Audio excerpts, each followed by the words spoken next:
Assalamualaikum warahmatullahi wabarakatuh. Yang saya hormati Bapak Mujahidin.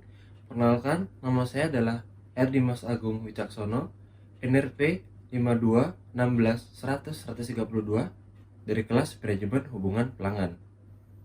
Pada video kali ini, saya akan menjelaskan mengenai Reviewing Industry Channel Structure.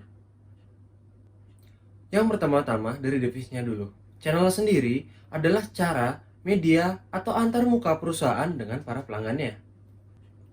Channel merupakan perantara di mana pelanggan atau calon pelanggan mengenal, mencoba, dan mengevaluasi value proposition dari layanan atau produk dari perusahaan tersebut.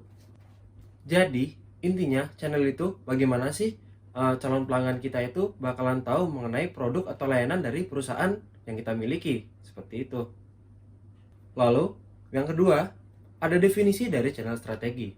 Channel strategi adalah serangkaian aktivitas yang terencana untuk menjangkau konsumen dengan produk perusahaan, baik jasa maupun barang, dengan cara melakukan aktivitas penjualan ke konsumen dan memberikan pengalaman dengan produk tersebut. Terdapat fakta bahwa produk yang kita gunakan sehari-hari itu berasal dari tempat yang jauh dari posisi kita. Nah, produk-produk tersebut bisa jadi berasal dari tempat yang jauh sekali, atau diproduksi di suatu tempat dan kemudian bergerak dari titik-titik produksi lainnya, atau saluran pemasaran hingga akhirnya produk tersebut sampailah kepada kita. Nah, jadi produk itu berasal dari suatu supplier lalu melewati titik-titik penjualan tertentu hingga akhirnya produk tersebut sampai ke kita.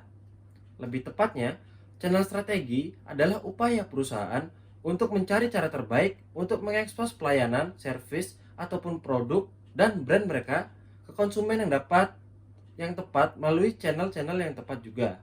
Ya, tadi sudah dibahas channel itu apa ya. Nah, di sini berdasarkan buku yang diberikan oleh Pak Mujahidin yang mengenai materi yang saya bahas seperti ini, dikatakan bahwa struktur channel akan sesuai untuk semua jenis organisasi ataupun perusahaan.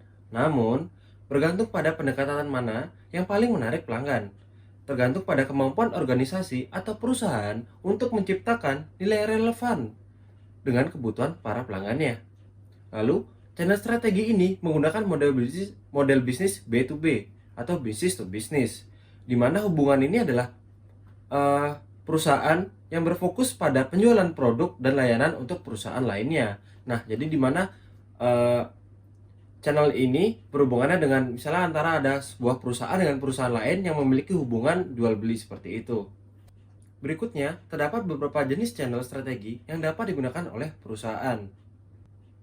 Yang pertama adalah supplier langsung kepada customer, di mana pihak supplier perusahaan langsung memberikan produk mereka kepada customer. Contohnya, seperti perusahaan buku, membutuhkan kertas dari supplier untuk bisa memproduksi buku mereka. Yang kedua, dari supplier, intermediary, lalu ke consumer, di mana hal ini adalah aktivitas penjualan yang melibatkan perantara. Contohnya adalah semisal menjual rumah dengan menggunakan agen perantara atau broker yang sering-sering kita temui. Yang ketiga, yaitu dari supplier, buyer, intermediary, lalu ke consumer, di mana hal ini merupakan aktivitas penjualan yang melibatkan pedagang perantara dalam rantai pasokan. Contohnya, produsen yang memproduksi barang ataupun jasa lalu didistribusikan oleh supplier, atau bisa juga melalui wholesaler lalu diteruskan kepada retailer yang berakhir di tangan konsumen sebagai pengguna akhir.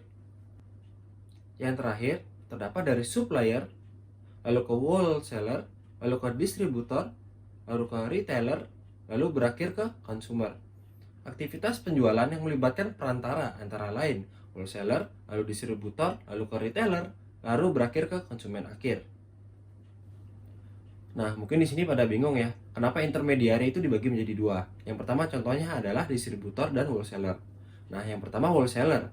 Wholesaler adalah kegiatan yang dilakukan dengan pembelian barang dengan jumlah besar, langsung dari produsen, ataupun distributor yang kemudian disortir berdasarkan jenis dan kualitasnya, lalu dipecah kembali menjadi unit-unit yang lebih kecil. Unit-unit tersebut lalu didistribusikan dan dijual kembali ke retailer, industri, komersial, institusi, ataupun bisnis profesional. Sedangkan distributor adalah seseorang atau perusahaan yang memiliki hubungan bisnis secara langsung dengan perusahaan manufaktur. Terkadang seorang distributor juga direpresentasikan perusahaan manufaktur itu sendiri sebagai distributor resmi. Contohnya ada distributor resmi Pulau Jawa, Pulau Bali, dan sebagainya. Seorang distributor seringkali mendapatkan akses dan kontak eksklusif dalam mendapatkan harga barang dari produsen atau perusahaan manufakturnya.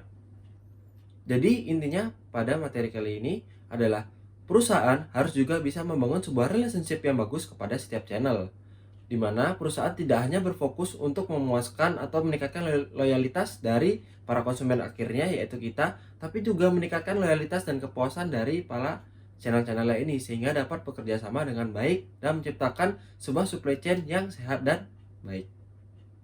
Sekian dari saya Dimas Agung Wijaksono. Mohon maaf bila materi saya yang jelaskan masih ada kesalahan maupun kekurangan.